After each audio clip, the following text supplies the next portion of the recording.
Parents మెచ్చిన university Sankalchand Patel university Gujarat.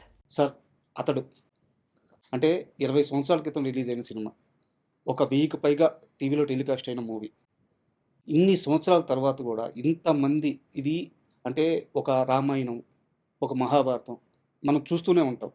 ఎన్నిసార్లు చూసినా ఒక తన్మయత్వం, ఒక అనుభూతి వస్తూ ఉంటుంది. నేను మరీ అలాంటి ఒక దేవుడితో సమానమైన వాటి గురించి పోల్చట్లేదు కానీ, సినిమా పరంగా వచ్చేలేకే అతడు సినిమా కూడా అలాంటి ఇంపాక్ట్ క్రియేట్ చేసింది సార్. ఆ సినిమాకి మీరు నిర్మాత. సో ఈరోజు ఆ మూవీ రిలీజ్ అవబోతుంది. ఎలా అనిపిస్తుంది సార్? చాలా సంతోషంగా ఉంది సార్ ఎందుకంటే 20 ఏళ్ల క్రితం రిలీజ్ అయిన ఒక సంచలనం సృష్టించింది అప్పుడే. సార్ మహేష్ బాబు సినిమాల్లో one of the best film కింద చాలా మంది చెప్తారు ఈ cinema. Sir especially Mahesh Babu range పెరిగింది ఇక్కడి నుంచి. ఎగ్జాక్ట్లీ. ఇది దీని కంటిన్యూషన్ ఇమీడియట్గా అయితే అతని తర్వాత పోకిరి పడి అసలు తర్వాత పోకిరి దీనికి వచ్చిన దీని సక్సెస్ దాని అడ్వాంటేజ్ వచ్చింది సార్. పోకిరికి. అక్కడి నుంచి చాలా ఇక నెంబర్ 1లోకి వెళ్ళిపోయాడు అనుకోండి. సార్ సినిమా అప్పుడు రిలీజ్ అప్పుడు పెద్ద ఇంత ఎక్స్పెక్టేషన్స్ లేవు. సినిమా రిలీజ్ అయిన తర్వాత ఎక్స్పెక్టేషన్ ముందు లేదు. సార్ దాని మూలంగా కానీ ఇంకా ఏదైనా మూలంగా కానీ అనుకున్నంత పెద్ద హిట్ కాల, కానీ లేట్గా గుర్తించారు. సార్ టీవీస్లో రావడం మొదలుపెట్టిన తర్వాత అందరూ టీవీలో చూసి ఇంత సినిమా, ఇంత మంచి సినిమా, కామెడీ ప్రమాణంగా ఉంది, డైలాగ్ అస్ఫుద్ధంగా ఉంది, డైరెక్షన్ బాగుంది, మహేష్ బాబు కొత్త రకంగా చేశాడు, సార్ అట్లా అన్ని పేర్లు వచ్చేసింది. వచ్చే తర్వాత అసలు కంటిన్యూస్గా ప్రతి కొన్ని వారాలు అయితే శనివారాల్లో కంపల్సరిగా ఈ మూవీ పడని వారం అంటూ ఉండేది కాదు. ఉండేది కాదు. ఏదో ఒక ఛానల్లో కొడుతూ ఉండేది. చూసిన వాళ్ళు కూడా ఇదిగో ఈ బిట్టు చూడాలి, ఇదిగో ఈ కామెడీ సీన్ చూడాలి, లేకపోతే ఈ యాక్షన్ సీన్ చూడాలి. యాక్షన్ కూడా మేము చాలా ఎక్కువ ఖర్చు పెట్టాం సినిమా. క్లైమాక్స్ ఫైట్కి అయితే ఆ రోజుల్లో 28 రోజులు తీశాం సార్ ఒక్క ఫైట్. దానికోసం సెట్ వేసాం. అంటే ఒక పాడుపడిపోయిన ఒక చర్చి లాంటిది. అవును. అప్పటికి 3D టెక్నాలజీతో ఆ ఫైట్ షూట్ చేయడం నాకు తెలిసి అదే అదే ఫస్ట్ టైం సార్. అది ఫస్ట్ మాస్టర్ ఉండి డైరెక్టర్ గారు అడగనే కానీ, కెమెరామెన్ అడిగింది కానీ, ఎవరైనా సరే అందరు కలిసి అడిగిన దాని మీద దేనికైనా సరే బ్రహ్మాండంగా చేయండి సార్ అని చెప్పి మేము కూడా ఖర్చు గురించి ఆలోచించాం సార్. దాని మూలంగా యూకే నుంచి బ్రహ్మాండమైన కెమెరాస్ తెప్పించారు, దానికి సెట్ వేసాము. చాలా చూసిన వాళ్ళందరూ మాత్రం ఇది ఫైట్ వరకు ఇంగ్లీష్ పిక్చర్ లాగా ఉందండి, ఇంటర్నేషనల్ స్టాండర్డ్స్లో ఉంది అని చెప్పి మెచ్చుకోవడం జరిగింది. సార్ మామూలుగా మురళీమోహన్ గారి కెరీర్ విషయం మీరు ఎప్పుడైనా సరే మీ ప్రయాణం గురించి, మీ ప్రస్థానం గురించి మాట్లాడేటప్పుడు అదేదో సరదాగా అలా జరిగిపోయింది, సరదాగా సినిమాల్లోకి వచ్చేసాను, సరదాగా బిజినెస్లోకి వచ్చేసాను ఇలా చెప్తూ ఉంటారు. బట్ రియాలిటీ ఏంటంటే మీరు చుట్టూ ఉండే పరిసరాలని చాలా జాగ్రత్తగా పరిశీలిస్తారు. నాకు అతడు సినిమా ఎలా ఆన్బోర్డ్ అయిందని ఒక ఐడియా నేను అనుకుంటున్నప్పుడు నాకు ఒక ఆలోచన వచ్చింది సార్. త్రివిక్రమ్ అనే వ్యక్తి శ్రవంతి రవికిషోర్ వాళ్ళ బ్యానర్లో సినిమాలు చేస్తూ వాళ్ళ అసోసియేషన్ కూడా చాలా పెద్దది. వాళ్ళు అంత బాగా ఉన్నప్పుడు ఎక్కడో ఉన్న త్రివిక్రమ్ తీసుకొచ్చి మొదటి సినిమా ఇద్దామనే ఆలోచన చేశారంటే మీరు ఎంత అబ్జర్వ్ చేశారు త్రివిక్రమ్ గారిని అప్పుడు? అంటే అప్పుడు చాలా సినిమాలకి బ్యాక్గ్రౌండ్లో ఉండి వర్క్ చేసేవాడు ఆయన. సార్ సబ్జెక్ట్ సెలక్షన్ కానీ, సబ్జెక్ట్ వర్క్ చేయటం కానీ, లేకపోతే అతని సొంత సబ్జెక్ట్ అవ్వటం కానీ, ముఖ్యంగా స్క్రీన్ ప్లే, డైలాగ్స్ కంప్లీట్గా అతనే చేశాడు.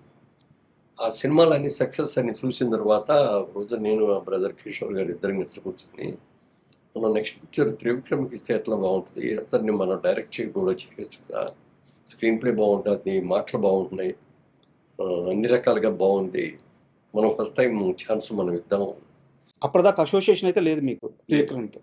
ఎక్కడా కలవలేదు? ఎక్కడ కలవలేదు. కాబట్టి ఆ సినిమా రిలీజ్ అయినప్పుడు అక్కడ పరిచయం చేసిన తెలుసు తప్ప అంతకంటే పెద్ద క్లోజ్ పరిచయాలు ఏమి అనుకున్న తర్వాత ఒక రోజు పిలిచాం.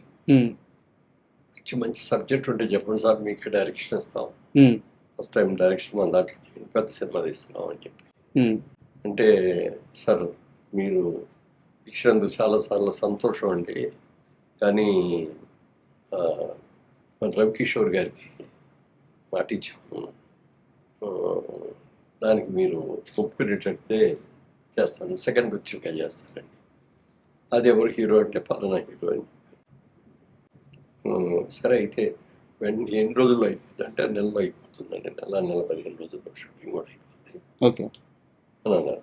అయితే మేము ఈ లోపల సబ్జెక్ట్ అది మీరు చేస్తే సబ్జెక్ట్ ఓకే చేసుకొని మిగిలిన క్యాస్టింగ్ అంతా సెలెక్ట్ చేసుకుందాం అని చెప్పి అంటే వెంటనే చెప్పారు. ఇక్కడే కూర్చొని ఎదురుకుంటే ఇలాగే కూర్చొని సార్ చెప్తే నెంబరు 3 hours చెప్పారండి ఆ కథ. సార్ నేను మా బ్రదరు ముగ్గురే. ఎవరికి చెప్పేసి లోపలికి ఎవరు రావద్దు, డిస్టర్బ్ చేయొద్దని ఫోన్లు కూడా స్విచ్ ఆఫ్ చేసుకొని కూర్చొని సినిమా మా కళ్ళ కట్టినట్టు చూపించారు సినిమా.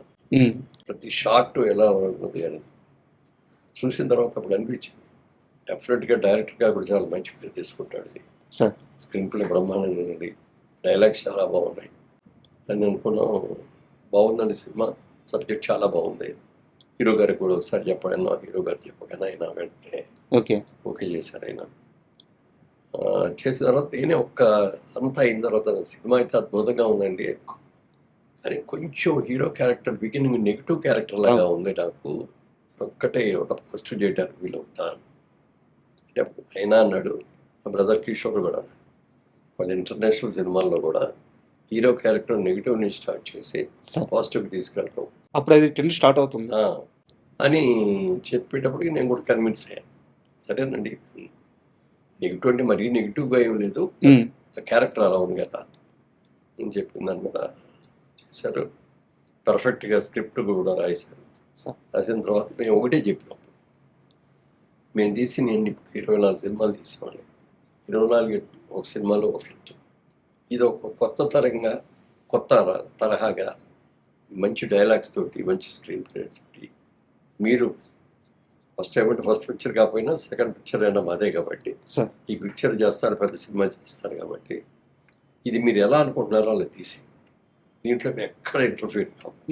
బడ్జెట్ విషయంలో కానీ, టేకింగ్ విషయంలో కానీ మీకు ఏం కావాలంటే తీసుకునేది ఓపెన్గా ఆఫర్ ఇచ్చాం. దాన్ని ఆయన సద్వినియోగం చేసుకొని చాలా బాగా చేశాం. సార్ అంటే కథ విషయం మీరు ప్రస్తావించారు కాబట్టి నాకు డౌట్ సార్. మీరు కృష్ణ గారితో చాలా క్లోజ్ అసోసియేషన్ ఉంది మీకు, క్లాస్మేట్స్ కూడా మీరు. అంటే కృష్ణ గారి అన్ని సినిమాలు చూసుంటారు మీరు, లేదా తెలిసి ఉంటుంది కూడా మీకు. రౌడీ అన్నయ్య అని చెప్పి కృష్ణ గారితో ఒక సినిమా ఉంది సార్, తమ్మారెడ్డి భరద్వాజ్ గారు డైరెక్టర్. ఆ సినిమా కథ మన అతడు సినిమా కథకి చాలా దగ్గరగా ఉంటుంది అనిపిస్తుంది. మీరు ఆ రౌడీ అన్నయ్య సినిమా చూసారు సార్? దాంట్లో రౌడీ అన్నయ్యలో కృష్ణ గారు లాయర్. తను తను హ్యాండిల్ చేసిన ఒక కేసు వల్ల ఒక కుటుంబానికి అన్యాయం జరుగుద్ది. అది తెలుసుకొని నిర్మలమ్మ ఇక్కడ ఉంటారనమాట.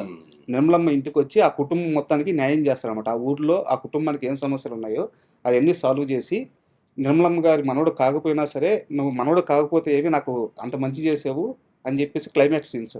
సేమ్ మన అతనిలో కూడా తన వల్ల ఆ కుటుంబానికి నష్టం జరగదు కాబట్టి ఇంగ్లీష్ పిక్చర్స్ సార్ వాళ్ళు ఒక దగ్గర ట్రీట్ చేసుకుంటారు, ఈయన ఒక దగ్గర ట్రీట్ చేస్తుంటారు సార్. బట్ థ్రెడ్ మాత్రం ఒక ఇంగ్లీష్ పిక్చర్ నావెల్లో దాన్ని బేస్ చేసుకుని సార్.